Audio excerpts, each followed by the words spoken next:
for a fee. You had a story about remembering the basement here, so you should. Yeah. Okay. I'm going to hand this to you after I say what a beautiful building it is. After that, my memory fails. Okay, we're going to try this again. We did it last week, but it didn't work. I'm Bill Cramer. I'm here to show you what is going to be in the 2021 Historic Platteville Images calendar. And just for a little conversation, I have Laurie Graney, whose birthday was last week, and Terry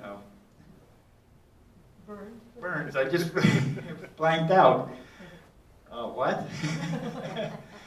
And I just got a new hearing aid, so they're giving me lots of grief about that. Anyway, so we shall proceed with what the pictures in the 2021 calendar.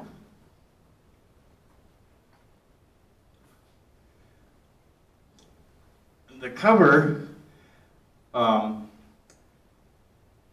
public library was originally built in 1914 at the location of what is now 890 or 190 Market Street. It was funded by a grant from Andrew Carnegie. This photo is believed to have been taken shortly after the building was complete. The current occupants of the building are Inspiring Community and Cindy Tang, Tom Mamlud, and I can't pronounce it, and that's where Ken came in handy. I think it's Manchelovich. Manchelovich, okay. Drywall and paint, and the UW Platteville Real Estate Foundation Incorporated. And this is the second year in a row I have featured the public library on the cover of the calendar because the funding for publishing the calendar has come from Cindy Tang for the second year in a row. It's also just a beautiful, beautiful building. It's a beautiful building, one of the most beautiful in Platteville. I think it's more beautiful than a new apartment complex is. I can remember going to the library when I was a child. The children's section of the library was in the basement at that time.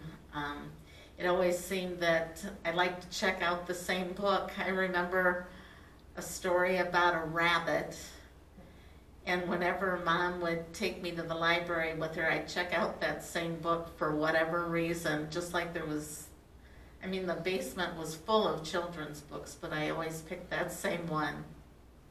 And then also in 1953, after the Bridge School burnt down, the kindergarten classes, I'm not sure, met in the basement of the public library for their classes.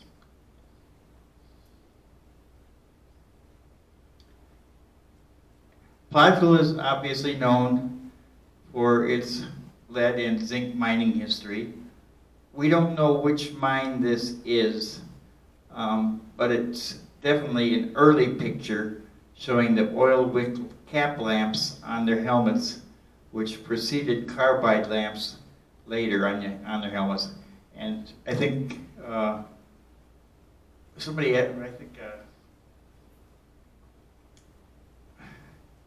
Kent asked last week where the other lighting came from. And I don't know if they used some other lighting to be able to photograph this picture. I have no idea. I'm sure it's not anywhere near the entrance of the mine. I think we were saying it looked like they had focused it above all of them so they're not getting reflections off all that standing water, and so you can still see the wicks of the light. Yeah, that could be. That could be. I found this a very interesting mining picture to include.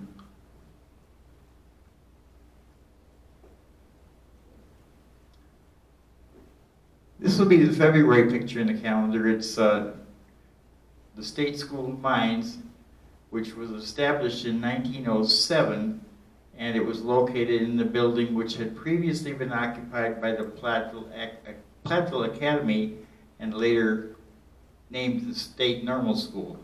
And I think it must have been around the same time that Old Main was built on the campus of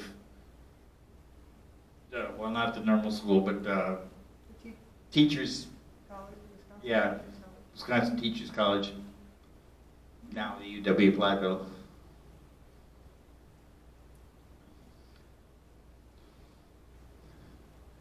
This is the March picture. It's the George Waitig Saloon, which everybody refers to and is known as the Badger Bar, 35 North 2nd Street. This picture was taken after Prohibition, approximately 1939, looking east-southeast. The only one we know here is the bartender is Bert Keitlinger. The customers are unknown. You notice there are no bar stools, and but I have a picture of this before Prohibition, and it shows platoons on the floor. Well, you don't see those here, so they might have been outlawed by that point in time. Sometimes, someone last week was talking about whose job it was to clean out the spittoon. Right. Was that you? George Waitig was the owner of the bar. He built the bar. His daughter, Georgia, she got her degree in teaching from Platteville, but she never taught because she worked in the bar her whole life. And one of her first jobs as a young girl in the bar was cleaning the spittoons every day. She hated it so much that as soon as it was outlawed, she threw them all away. One noticeable thing about this picture is this at the end of the bar is a gas cigar lighter. And the photo was provided by Kevin Carden, who is the current owner of the bar.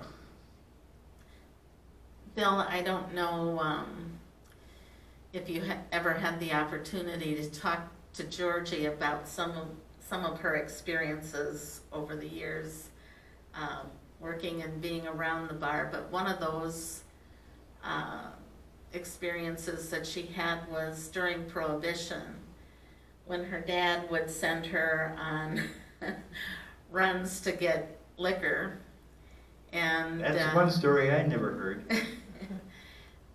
Anyway, that's about the end of the story, but, you know, just quite interesting when she, you know, would talk about those things. Yeah, during Prohibition, of course, the bar couldn't be there. They could keep the back bar, but the bar, let's see, the back bar has been there since it was built.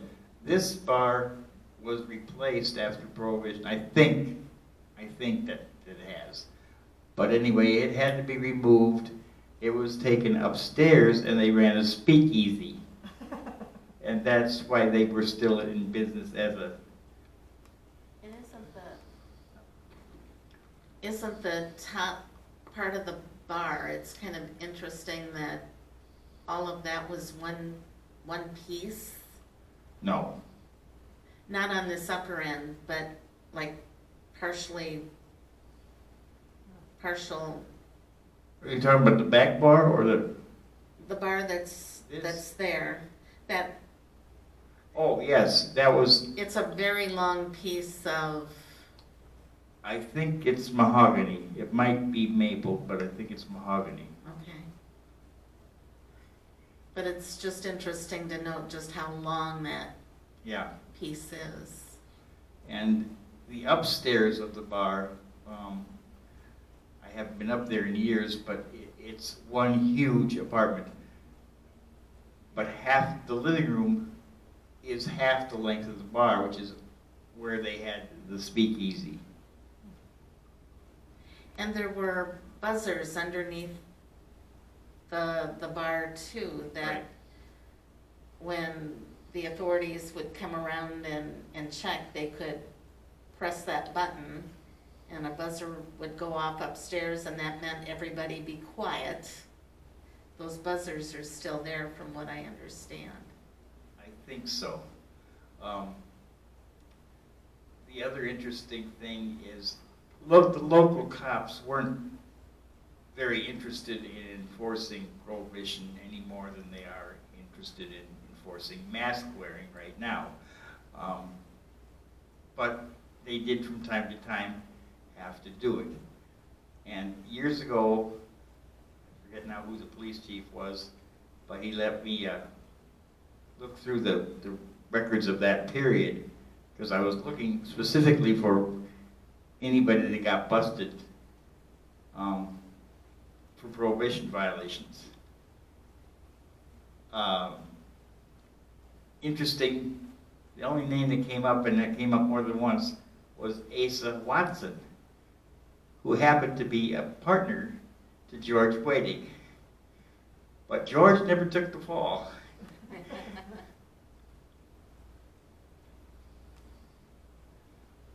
And this is the April picture in the calendar. So my page here. This is the tabernacle at the Methodist campgrounds. And it's where frequent religious service and Chautauqua events were held. And if you don't know where the Methodist campgrounds were, it's now Smith Park. Someone, I think it may have been either you or Dick, Laurie, was telling me that Camp Street and Ridge both were, those streets were built to run to what's now Smith Park, because over 10,000 people would come to Platteville. Right, right. And when I first moved to Platteville in '85, at that time, Smith Park was the only one, I believe, that under no circumstances could you have alcohol in there. And that was because that was a condition of the Methodist Church giving the park to Platteville. I guess they tell me that's not the case anymore, but. Wasn't there something about young people had to be off of it by night? Did someone hit that? Oh, I'm sorry, what? I can't hear you. I was asking Laurie because I think what I was saying was probably incorrect. Okay. Last week, Kent Sherrill was telling us some story about like that when it was the campground about young people couldn't be walking around unsupervised after a certain hour. That could well be. Yeah, that could well be. And when we get to August, I'll have another story picture about the campground.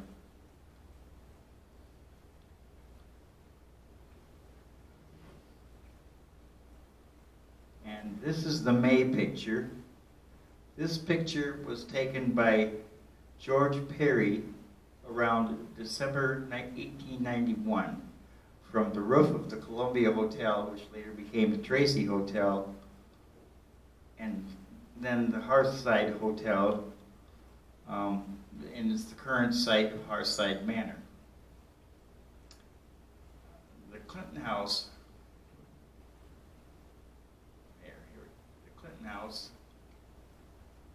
stood across the street, and it was built around the 1840s. Well, this picture shows, first of all, this is power lines running west on Main Street. This was taken shortly after they were installed. And again, I said 1891. But the Clinton House was a general store built in the 1840s. Around 1915, the third floor was removed, and this building became the Gem Theater, which was gone by the time I got here, but a lot of people do remember the Gem Theater. And all three of these buildings have now been removed, and it's the site of the parking lot on Oak Street.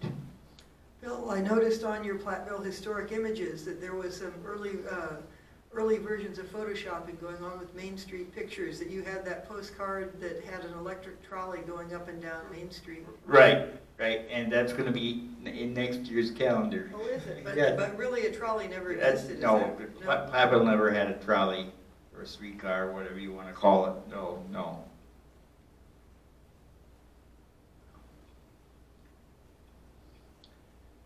This is a postcard called A Busy Day on Main Street. I don't know the year, I'm guessing around 1910.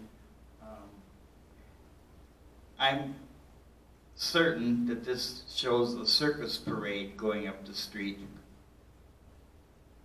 Oops, I didn't mean it, now I jumped ahead. There's a steam calliope, and these are elephants. It's got to be a circus parade.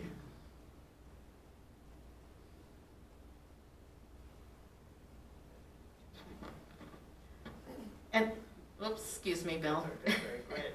I was just looking at the Methodist church there. Oh, yes, And it has a steeple on it in that photo. yes, this is obviously before the steeple was, top part was taken off. And from what I'm told, and again, that was gone also by the time I moved to Platteville, but that used to be known as the town clock, because there was a clock on top of the building that everybody used to tell what time it was. And this church stood where Community First Bank Exactly, is that's today. And I've got a story about the windows sometime Yeah. when they tore it down. Not today. Why not? Do you want me to tell it? Sure. I was gonna say, I'm looking for the pointer here. Well, the This- church was torn down. I can't remember in what year. It was in the 70s, I think. Yeah, I think we've looked that up. I think it was about 73, maybe 74. And they took the stained glass windows out of the church, and they were stored in the Mound City Bank basement when it was on Main Street. And they built the new church, and they took some of the windows and they used them in the new church. Well, some of the other windows, and maybe they put those windows in after the fact, what was left maybe. But anyway, the windows were stored in the basement of the Mound City Bank. And my mother-in-law was a very active member in the church. And they wondered where the rest of the windows went. And they couldn't find them, and nobody seemed to know anything. Well, lo and behold, a few years later, my husband was visiting, what was that called, the Irish pub, Yes. maybe back then? And he got looking around in there, and he noticed the stained glass.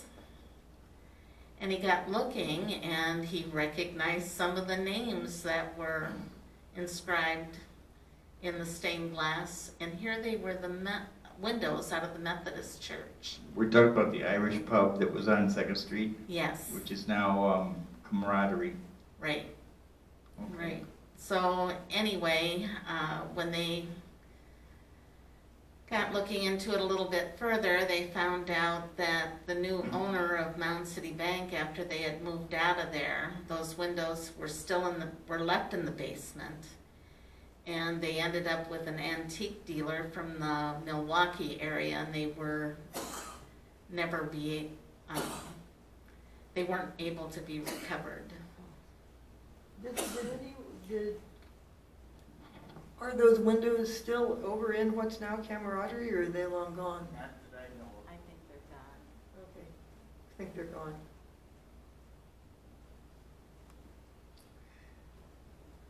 I was going to point out, it's hard for me to see in the dark. I'm looking for the pointer again. Okay.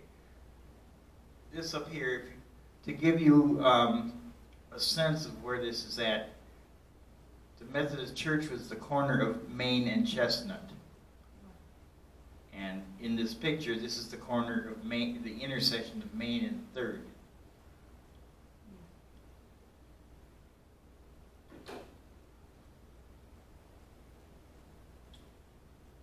Okay, and this is the July picture. It's an Independence Day parade from July 4th, 1917. This photo was provided by Bill Bryan, and he tells me that this is likely a National Guard unit mobilized for the First World War. Perhaps Company M of the 128th Regiment, many of whom were from Platteville. The only person on the picture identified is the officer in front on the right, this one, leading the company, and that's Dr. Clarence M. Schultz of Platteville.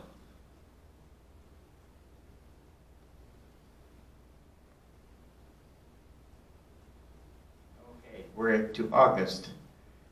And here is William Jennings Bryan leaving Platteville on August 8, 1909, after he spoke at a Chautauqua meeting at the Methodist campground, now Smith Park.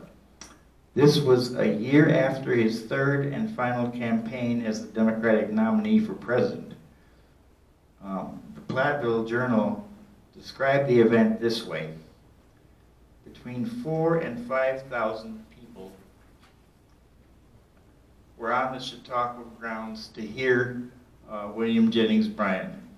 He spoke for an hour and 5 minutes and delivered a splendid sermon, regardless of creed, and most appropriate for the occasion. Immediately after, he left in an automobile for Galena. Bill, I just wanted to thank you for pointing this out, and the Exponent was running historic images in different issues last year. This was one that they used just because all of the history connected to William Jennings Bryan, what you said, and also the Scopes monkey trial. Yes, yes. Yeah, thank you for bringing that up. And if you haven't seen the movie Inherit the Wind, oh yeah, back in 1960, Spencer Tracy playing the role of Clarence Darrow, and Frederick March is William Jennings Bryan. It's not exactly true to the story, but it's a fantastic movie. And well, it makes people interested enough that hopefully they'll want to find out the real story anyway. Yeah, exactly.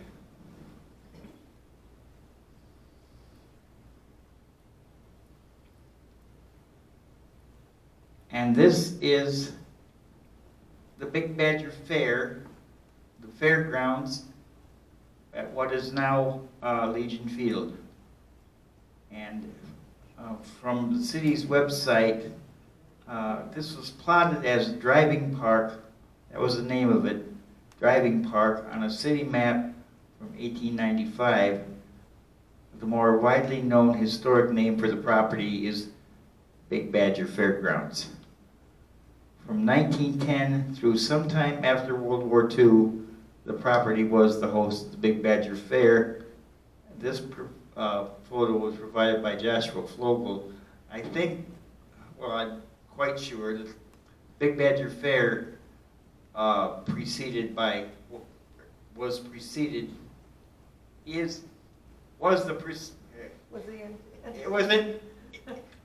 the Big Badger Fair came Dairy Days, at some point after them. When last week, when Laurie and I and Kent Terrell were talking about that track, it looks like that's a horse racetrack back there, and apparently Yes. there were quite a few horse races. In fact, the connection with horse racing was one of the many Dillinger connections that Dick Graney and I were going to make in our next presentation. And also, this is what turns into Legion Park, right? Yes, this is Legion, yes. And we have collected memories from some people about there being quite a few Native American mounds in Legion Park. Unfortunately, they were removed, which now would not be legal. But right. Here you can see, this is the grandstand for the racetrack. I'm not sure, but I think that's the Platteville Mound. We talked about that last week. Do you think it is? I don't know, because I don't know which direction this picture is taken from. But it could very well be the